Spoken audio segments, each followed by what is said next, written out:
Hello students, मैं सच बताऊं, मैं 7th A B C को बहुत मिस कर रही हूँ।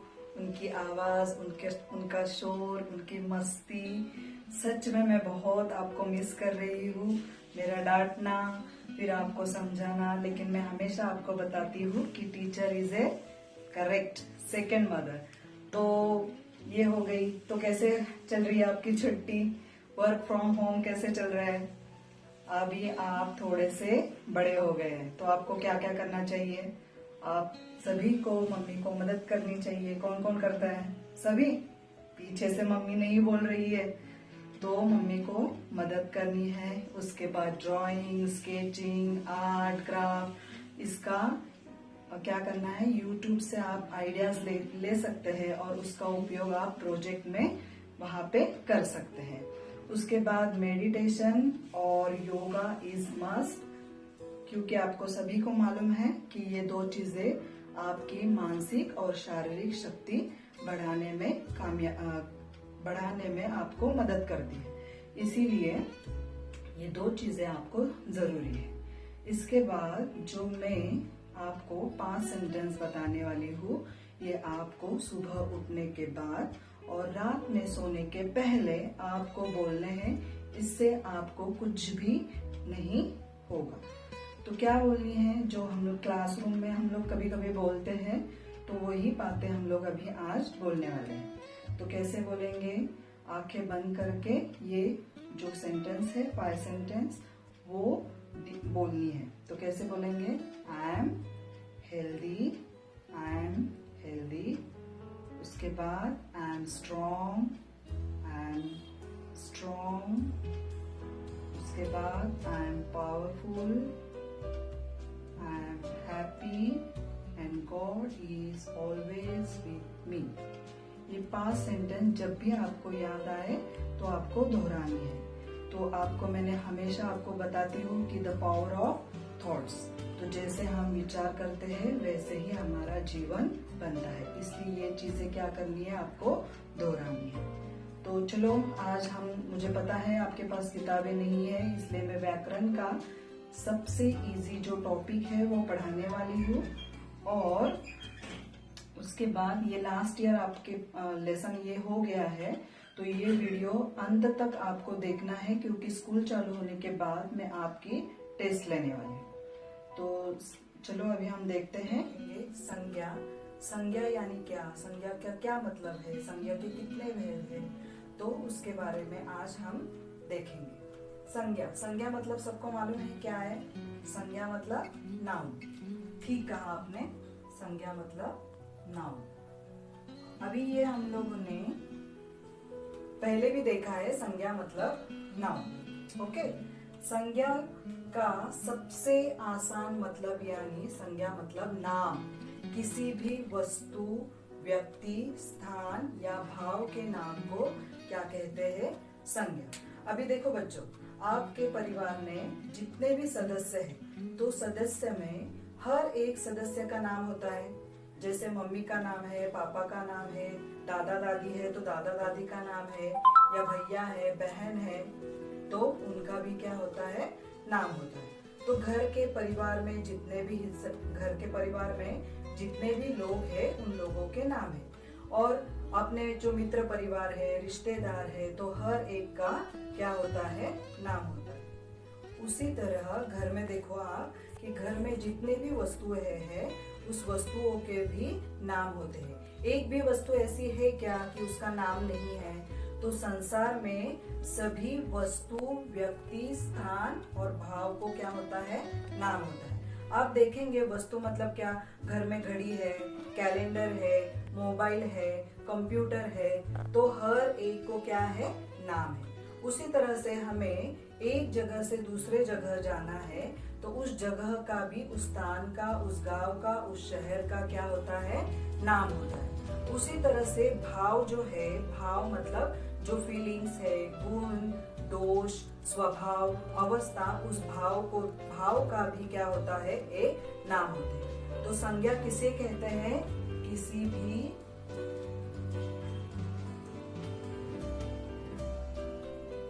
व्यक्ति,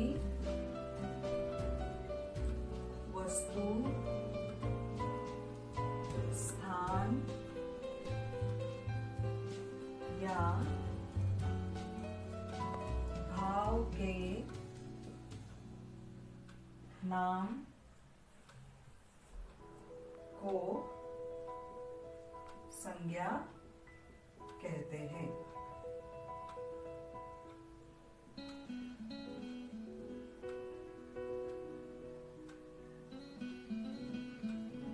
तो किसी भी व्यक्ति, वस्तु, स्थान या भाव के नाम को क्या कहते हैं? संज्ञा। अभी संज्ञा के कितने भेद हैं वो हम देखेंगे। अभी ये सबको पता चला कि संज्ञा मतलब नाउन, संज्ञा मतलब नाम। किसी भी व्यक्ति, वस्तु, स्थान या भाव के नाम को क्या कहते हैं? संज्ञा। अभी संज्ञा के कितने भेद हैं तो वो हम देखेंगे। संज्ञा के भेद, संज्ञा के भेद, संज्ञा के भेद, संज्ञा के प्रकार। ओके, तो यहाँ पे हम देखेंगे तो संज्ञा के भेद है हिंदी से आए हुए कितने हैं और अंग्रेजी भाषा से आए हुए कितने हैं। हिंदी भाषा से आए हुए जो है उसे मुख्य रूप कहते हैं। मुख्य रूप वो है 3। ओके, संज्ञा के हिंदी भाषा से आए हुए 3 भेद है। पहले कौन सा है? व्यक्तिवाचक। व्यक्तिवाचक मतलब क्या? Proper noun.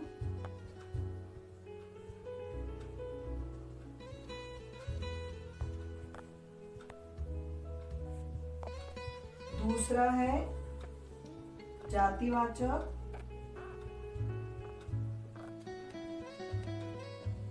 और तीसरा है भाववाचक। जातिवाचक मतलब क्या? उसमें आएगा कॉमन नाउन। और भाववाचक मतलब क्या? Abstract noun.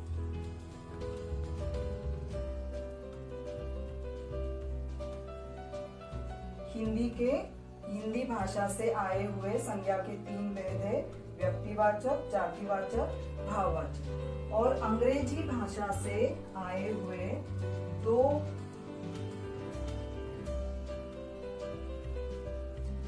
एक है समुदायवाचक, मतलब क्या? Collective noun.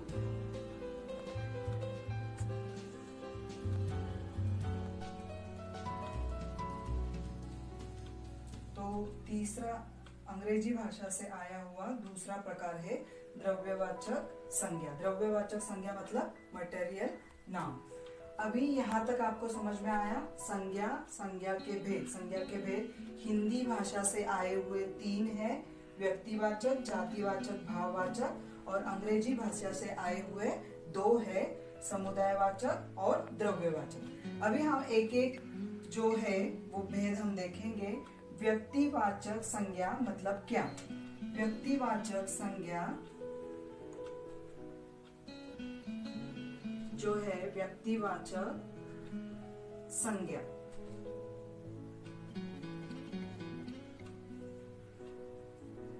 मतलब विशेष नाम किसी भी व्यक्ति का, वस्तु का या स्थान का विशेष नाम। यहाँ पे क्या है? विशेष नाम। अगर हम कहेंगे व्यक्ति के विशेष नाम तो यहाँ पे क्या आएगा? किसी भी व्यक्ति के नाम आएंगे। यहाँ पे राम, श्याम या राजू, राधा, रानी। तो ये क्या हो गए? व्यक्तियों के नाम। वस्तु जो है, वस्तु जो अलग अलग घर में वस्तु है। तो अगर मैंने सिर्फ कहा घड़ी, घड़ी कहा तो घड़ी किस में आएगा? जातिवाचक संज्ञा में। लेकिन अगर मैंने कहा टाइटन की घड़ी तो ये किस में आएगा? व्यक्तिवाचक नाम में, क्योंकि वहां पे विशेष नाम है। घड़ी का एक विशेष नाम है। अगर मैंने सिर्फ कहा किताब तो किताब किस में आएगा? जातिवाचक में आएगा। किताब अगर कहा तो जातिवाचक में आएगा। अगर मैंने कहा हिंदी की व्याकरण की किताब तो वो किस में आएगा? फिर व्यक्तिवाचक संज्ञा में। उसके बाद स्थान जो है, स्थान मतलब क्या? अलग अलग जगह पर हम जाते हैं, जैसे तलेगांव, पुणे, मुंबई, कोलकाता, आगरा, दिल्ली। तो ये सब किस में आएंगे? स्थान के विशेष नाम। अगर मैंने कहा गांव, शहर, गली, मोहल्ला, तो सिर्फ वो किस में आएगा? जातिवाचक संज्ञा में। तो ये आपको समझ में आया। व्यक्तिवाचक संज्ञा मतलब व्यक्ति, वस्तु या स्थान के विशेष नाम को क्या कहते हैं? व्यक्तिवाचक संज्ञा। यहाँ तक समझ में आया। संज्ञा, संज्ञा मतलब नाम। नाम किसका नाम? किसी भी व्यक्ति, वस्तु, स्थान या भाव का नाम। अभी संज्ञा के कितने भेद हैं? हिंदी भाषा से 3 भेद है, व्यक्तिवाचक, जातिवाचक, भाववाचक, और अंग्रेजी भाषा से समुदायवाचक और द्रव्यवाचक। तो ये हो गया व्यक्तिवाचक तक समझ में आया आपको। अभी हम देखेंगे जातिवाचक संज्ञा। जातिवाचक संज्ञा में क्या क्या आएगा कि किसी भी एक ही जाति का किसी भी प्राणी या वस्तु के नाम का बोध होता है, जहाँ पे वो आएगा जातिवाचक संज्ञा। यहाँ पे मैं दूसरा प्रकार देख रही हूँ, जातिवाचक संज्ञा। जातिवाचक मतलब कॉमन नाउन। यहाँ पे किसी भी वस्तु और प्राणी या स्थान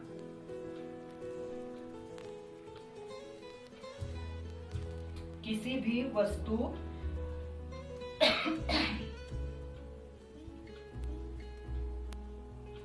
प्राणी या स्थान के एक ही जाति का बोध होता है, उन शब्दों को क्या कहते हैं? जातिवाचक संज्ञा।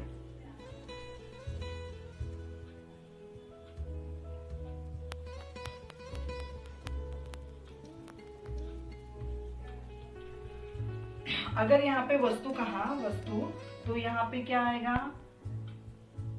पुस्तक, उसके बाद घड़ी, मोबाइल, टीवी, क्योंकि कहा क्यों मोबाइल? कौन सा मोबाइल? वहाँ पे हर प्रकार के मोबाइल होते हैं, हर एक कंपनी का मोबाइल अलग होता है। तो यहाँ पे जो वस्तु है वो जातिवाचक संज्ञा में आएगी। पुस्तक, कौन सी पुस्तक मालूम है आपको? गणित की पुस्तक, इतिहास की पुस्तक, भूगोल की पुस्तक, हिंदी की पुस्तक, या कौन सा आध्यात्मिक ग्रंथ वहाँ पे है? नहीं। तो पुस्तक कौन सी भी पुस्तक आ सकती है। तो यहाँ पे ये क्या आएगा? जातिवाचक संज्ञा में आएगा। अभी प्राणी, अगर मैंने कहा शेर, या यहाँ पे अगर कहा मोर, तो उस जाति का बोध कराता है। वहाँ पे क्या होता है? उस जाति का बोध यहाँ पे होता है। शेर एक से ज्यादा होते हैं, तो उस जाति का यहाँ पे क्या है? प्रयोग किया गया। स्थान अगर कहा गांव, शहर, मोहल्ला, गली, पाठशाला, कौन सी पाठशाला है? उस पाठशाला का नाम मालूम है? नहीं। कक्षा, तो ये सब किस में आएगा? स्थान में आएगा। जैसे कक्षा, स्कूल। अभी जो तीसरा है वो है भाववाचक संज्ञा। भाववाचक संज्ञा में क्या आता है? भाववाचक संज्ञा, तो यहाँ पे किसी भी व्यक्ति, वस्तु के गुण, दोष, स्वभाव और अवस्था का बोध किए जाने वाले शब्द को क्या कहते हैं? भाववाचक संज्ञा। मतलब यहाँ पे भाववाचक संज्ञा में क्या आएगा? वस्तु या व्यक्ति के गुण, दोष, स्वभाव और अवस्था का यहाँ पे क्या होता है? बोध होता है। अगर मैंने कहा गुण, गुण कौन कौन से है? मधुरता है, सुंदरता है, महानता है, तो ये किस में आएगा? गुण में आएगा। अगर मैंने दोष कहा, तो दोष में क्या आएगा? क्रूरता, उसके बाद नीचता, तो ये शब्द दोष में आएंगे। स्वभाव, उसका स्वभाव कैसे है? तो स्वभाव के बारे में हम कह सकते हैं। और अवस्था, जैसे बचपन, बुढ़ापा, ये सब किस में आएंगे? अवस्था। यहाँ पे क्या आएगा? करुणा या प्रेम, तो ये भाव में सब आएंगे। तो यहाँ पे आपको समझ में आया कि भाववाचक संज्ञा में क्या आते हैं? व्यक्ति के गुण, दोष, स्वभाव और अवस्था के जो बोध कराने वाले शब्द है वो किस में आएंगे? भाववाचक संज्ञा में आएंगे। गुण अगर कहा, तो यहाँ पे हम गुण के 2 शब्द लिख सकते हैं, जैसे सुंदरता, मधुरता। उसके बाद अगर मैंने कहा दोष, तो दोष में नीचता आएगा या क्रूरता। यहाँ पे अगर मैंने कहा स्वभाव, स्वभाव तो इसमें करुणा, दया।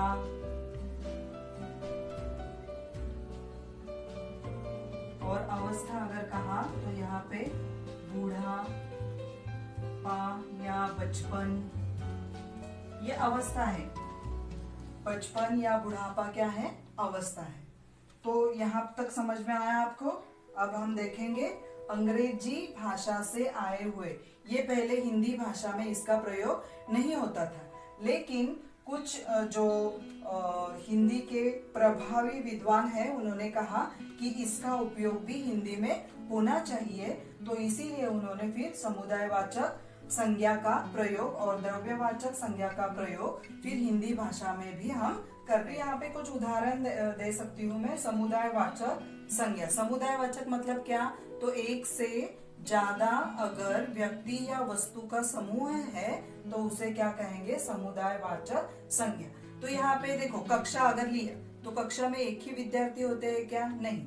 तो कक्षा में बहुत सारे विद्यार्थी होते हैं, शिक्षक होते हैं, शिक्षिका होती है, तो ये सब मिलके जो समुदाय होता है तो उसे क्या कहेंगे? कक्षा।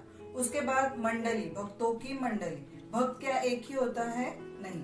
तो अगर एक से ज्यादा भक्त एक साथ आकर कहाँ पे तो जा रहे हैं तो वहां पे कहेंगे भक्तों की मंडली। या जवान है, एक ही कहेंगे तो जवान, या एक ही कहेंगे तो सैनिक। लेकिन एक से ज्यादा अगर सैनिक वहां पे है तो उसे क्या कहेंगे कि सेना का दल या सेना दल। तो यहाँ पे उदाहरण के स्वरूप में क्या लिख सकते हैं हम लोग कि कक्षा, मंडली, झुंड या दल। यहां तक समझ में आया? और जो लास्ट है वो सबसे इजी है, द्रव्यवाचक संज्ञा। द्रव्यवाचक संज्ञा मतलब क्या? किसी भी पदार्थ, धातु या द्रव्य के नाम को क्या कहेंगे? द्रव्यवाचक संज्ञा। तो यहाँ पे कुछ पदार्थ हम ले सकते हैं। धातु मतलब सोना, चांदी, पीतल, तो ये इसमें धातु में आएगा। द्रव्य मतलब घी, तेल, पानी, तो ये किस में आएंगे? द्रव्यवाचक में। द्रव्यवाचक में क्या क्या आ सकता है? जो घी, तेल या दूध, पानी, तो ये सब किस में आएंगे? द्रव्यवाचक। ये द्रव्य है ना, तो इसमें द्रव्यवाचक संज्ञा में आएंगे। अगर मैंने कहा धातु तो यहाँ पे आएगा सोना, चांदी, पीतल, तो ये सब किस में आएंगे?